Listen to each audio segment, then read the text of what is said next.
All right, one other thing that's an important vector to keep an eye on is downstream effects on the attack on Iran and looking at how it could affect your life personally. I know a lot of people ideologically are very happy to see the Ayatollahs get killed, Ahmadinejad get killed, others who are waiting in the wings. All this is going to be deeply destabilizing to the, frankly, evil Iranian government. And I think that that is something that is usually a net positive for the world. I think there's a lot of potential there as well, but also the concern that Americans could enter a boots on the ground war in Iran is going to feel very abstract and very offbeat for President Trump and what he stood for thus far. But a lot of people will maintain those concerns about affordability, the American economy, and whether or not our lives here in the United States are going to be changed for better or for worse. And one thing to keep an eye on is markets, money, where things are moving. And some things I want to update you on right now is stock market right now is holding up pretty well. It was down just a touch on Monday morning as we're recording because the investors don't think the U.S. economy is in big trouble for this. A lot of this is because the U.S. is much less dependent on Persian Gulf oil.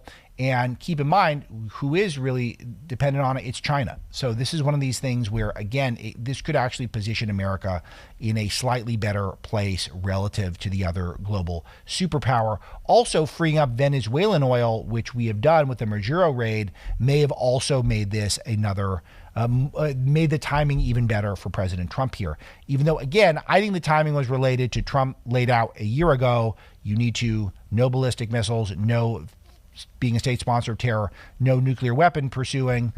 They did all that stuff. So I think that's the main thing. But energy prices are up a little bit, but really a lot less than I would have anticipated even. And I think a lot of people are probably going to react positive to that in markets. The dollar is strengthening. This happens when there's more geopolitical upheaval.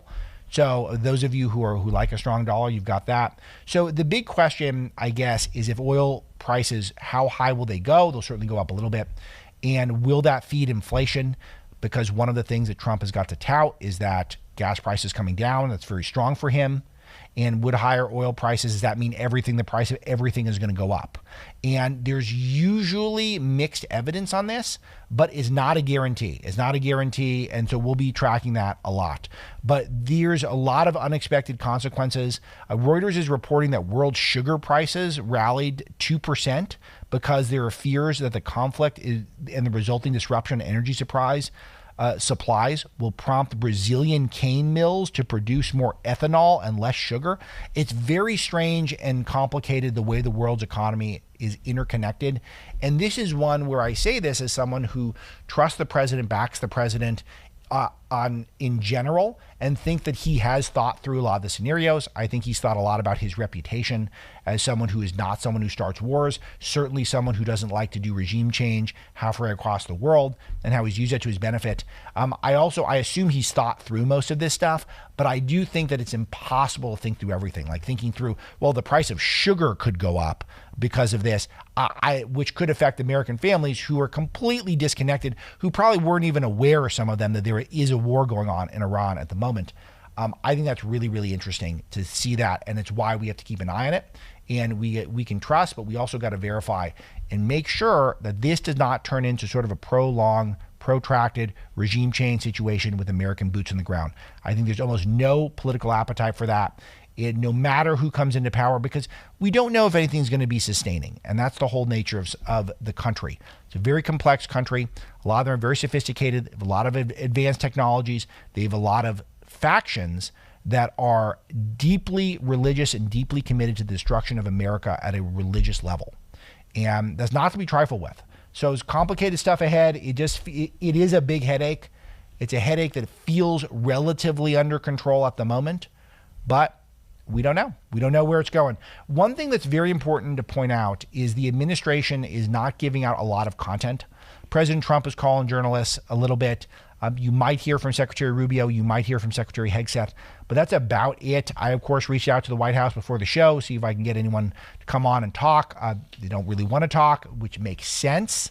I cross-checked this with some contacts with the National Security Council I have, and that seems to be the mandate that's coming down, is we're not talking that much. Let the president, Marco Hegseth, lay out what's going on. So let's oblige them and play some cuts. This is cut one. This is Pete Hegseth this morning. 2 days ago, under the direction and direct orders of President Donald J. Trump, the Department of War launched Operation Epic Fury, the most lethal, most complex, and most precise aerial operation in history. For 47 long years, the expansionist and Islamist regime in Tehran has waged a savage, one-sided war against America. They didn't always declare it openly, except for their constant chants of death to America. They did it through the blood of our people. Car bombs in Beirut, rocket attacks on our ships, murders at our embassies, roadside bombs in Iraq and Afghanistan, funded and armed by Iranian Quds Force and IRGC killers.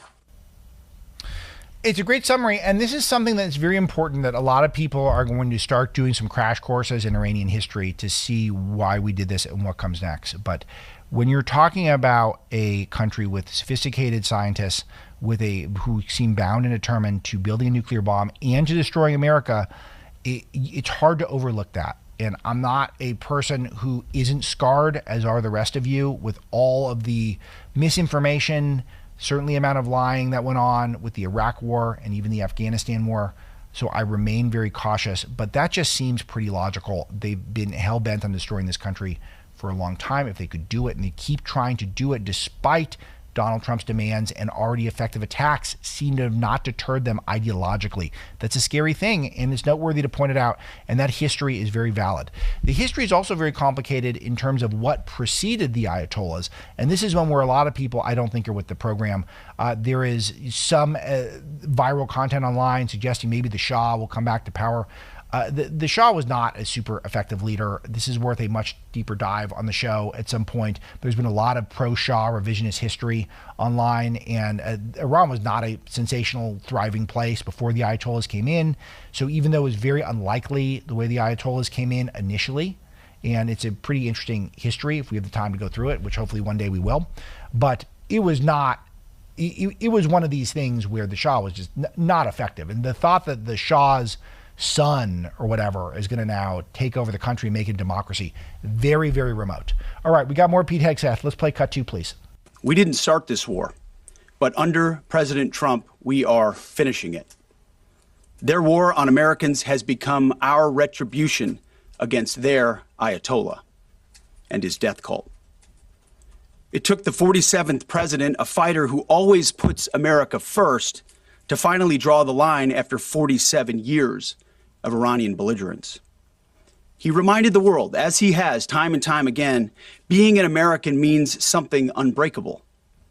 If you kill Americans, if you threaten Americans anywhere on earth, we will hunt you down without apology and without hesitation, and we will kill you. I love it. I mean, how could you not like it, even if you feel like that you're just praying this ends quickly? And you're praying Trump had thought through all the scenarios that I talked about, that all the risks politically, and how we got to get to the point where we're declaring victory very soon.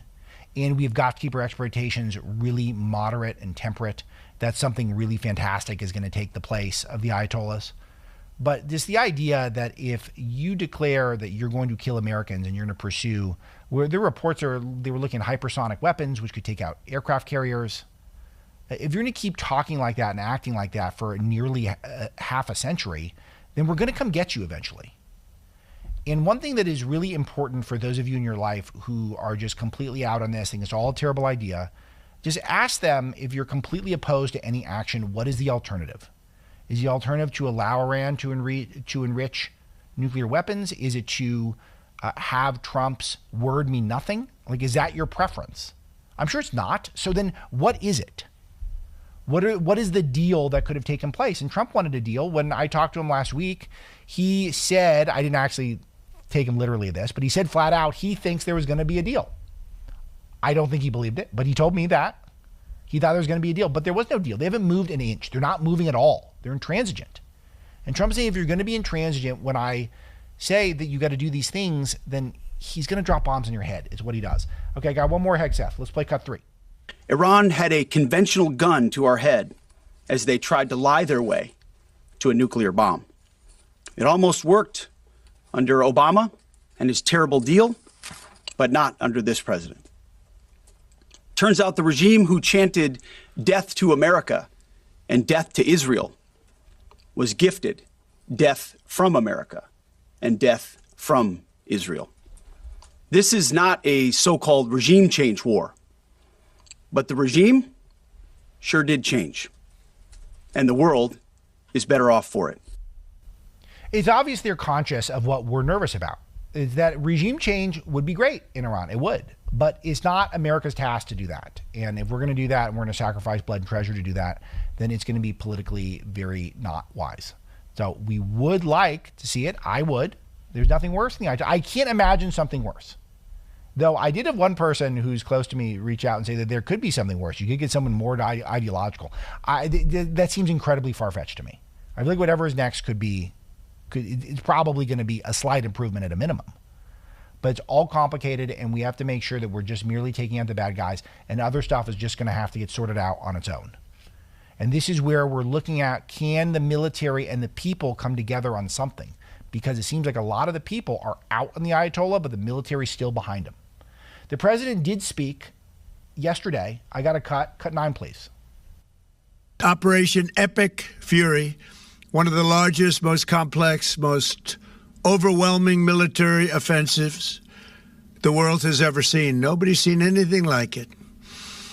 We have hit hundreds of targets in Iran, including Revolutionary Guard facilities, Iranian air defense systems. Just now was announced that we knocked out 9 ships plus their naval building, all in a matter of literally minutes. Iran's formerly supreme leader, Ayatollah Khamenei, is dead. This wretched and vile man had the blood of hundreds and even thousands of Americans on his hands and was responsible for the slaughter of countless thousands of innocent people all across many countries. So he's saying no nation building. He's saying these are vile people. Dozens of senior leaders killed in the first attack. But there is some real concerns. 3 F-15 Eagles downed in Kuwait. It was apparently a friendly fire incident, but this is the sort of thing where this sort of chaos doesn't happen until you get into war. It's the Mike Tyson quote that everyone's got, which is, you all have a plan until you get punched in the face.